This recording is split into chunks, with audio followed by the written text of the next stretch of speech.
અયોધ્યામાં રામ મંદિરનું નિર્માણ પૂરજોશથી થઈ રહ્યું છે। 22 જાન્યુઆરી રામલલ્લાના પ્રાણ પ્રતિષ્ઠા મહોત્સવ દરમિયાન અહીં મોટો મેળાવડો જમવાનો છે।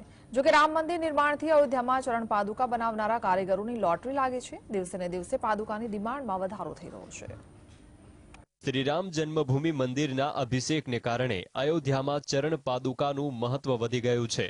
અયોધ્યામાં આવતા રામ ભક્તો ચરણ પાદુકાને પ્રસાદ તરીકે પોતાની સાથે લઈ જઈ રહ્યા છે અને કેટલાક લોકો તેને પગમાં પહેરવા માટે પણ લઈ જઈ રહ્યા છે।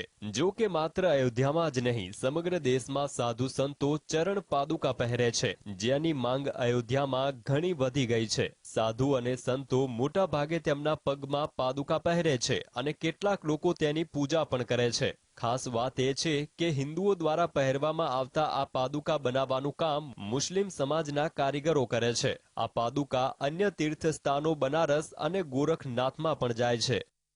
ये जो है खड़ाऊ हम बनाते हैं अपने बचपना से और ये तीर्थ स्थल पे जाता है। बनारस है, कानपुर है, इलाहाबाद है, बनारस है और ये गोरखनाथ है। तीर्थ स्थल पर जाता है, जनेऊ में काम आता है और तिलही बलही में काम आता है और लोग पहनते हैं।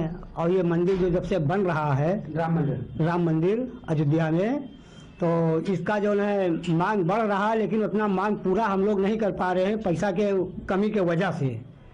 કારખાનાના માલિકનું કહેવું છે કે તેમના કારખાનામાં 2-3 ડિઝાઇનની પાદુકા બનાવવામાં આવે છે, જેનો ઉપયોગ પૂજાથી લઈને ચઢાવા સુધી દરેક વસ્તુમાં થાય છે। जब ये राम जन्मभूमि तैयार होगा बन के, आने वाले तीर्थ यात्री अधिकांश से जहाँ तक ये भगवान का चरण पादुका समझ के खड़ा हूँ अपने घर लेके जाएंगे, इसकी पूजा करेंगे। तो आने वाले श्रद्धालु कुछ ले भी जा रहे हैं? हाँ, थोड़ा बहुत तो जैसे आ रहे हैं, तो जिसको समझ में आ रहा है, जो महत्व खड़ाऊ का समझता है, भगवान राम से जुड़ा हुआ है चरण पादुका, तो वो अपने यहाँ लेके भगवान के चरण पादुका लेके पूजन के लिए ले जा रहे हैं। આ ચરણ પાદુકાને આંબાના વૃક્ષના લાકડામાંથી તૈયાર કરાય છે, જેનો ઉપયોગ મોટા ભાગે મંદિરમાં રાખવા માટે કે પ્રસાદ તરીકે થાય છે। અયોધ્યામાં રામ મંદિરનું નિર્માણ શરૂ થયા બાદથી પાદુકાની માંગમાં ધરખમ વધારો થયો છે। Bureau report, GSTV।